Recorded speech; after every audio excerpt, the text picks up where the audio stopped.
Written at Craiglockhart, where Owen was rested for 4 months after contracting trench fever, this poem was probably inspired by the casualties he saw each day, as young dead faces passed from his sight daily. Though it has been edited and reworked several times, with the help and encouragement of Siegfried Sassoon, it is considered one of his masterpieces. In sonnet form, Anthem for Doomed Youth is an elegy, a lament for the dead, a judgment on Owen's experience of war, rather than an account of the experience itself. In the first lines, we have the images of these young soldiers being sent off to slaughter like cattle. Right at the start, the simile "die as cattle" jolts us with this image of the slaughterhouse and the idea of men being treated as less than human. Hatred of the enemy was more common among civilians than the troops. Onomatopoeia, alliteration, and personification come together in line 3 in a brilliant sound image.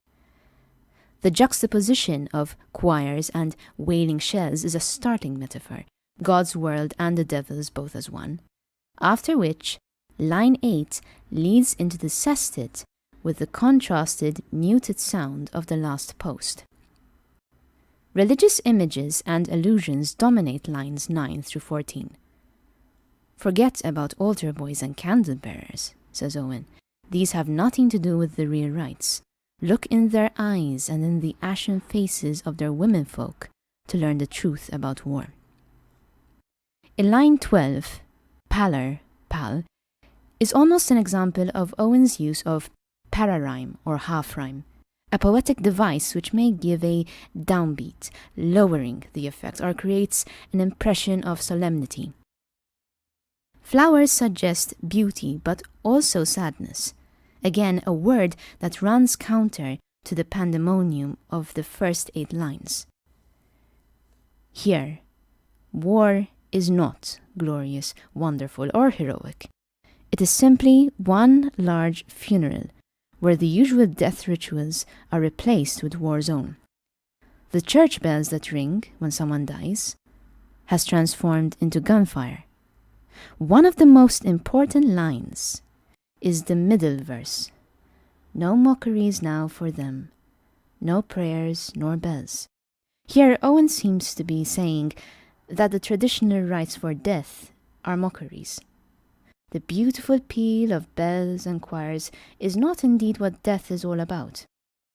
They only mock a miserable ending. Wilfrid believes that the choirs of shells and rifles seem more appropriate to eulogize these lost ones in their inevitable death. The second stanza is even more haunting, as he shows how there will be no real candles to mourn the dead, but only the candles of their blazed life seen in the glimmer of their eyes. He claims this is their true goodbyes, as the last light of consciousness extinguishes. Everywhere, it seems, there is no time to mourn for the dead. When one does show the patience to consider a dead boy on the battlefield, he is seen as flowers for that dead person. In this poem, the ceremony of innocence has drowned.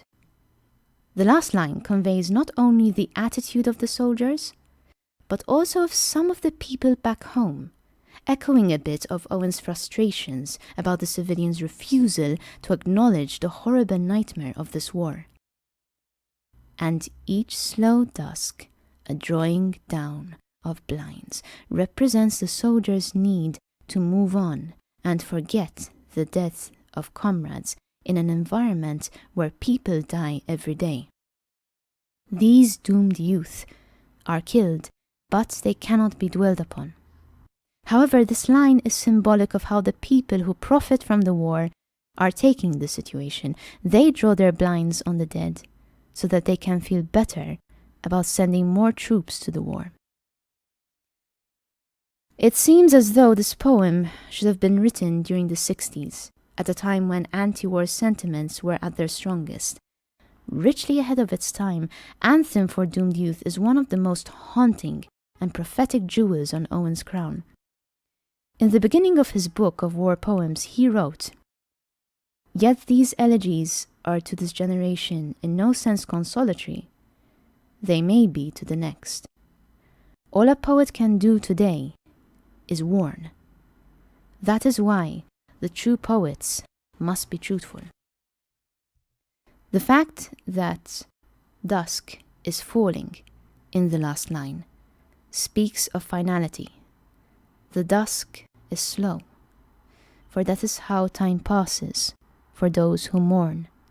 And with the drawing down of blinds and the attendant sadness, we may also think of a house in Shrewsbury's Monkmoor Road, where the 11th hour of the 11th day of the 11th month, a telegram was delivered that informed Wilfred Owen's parents of his death just a week earlier.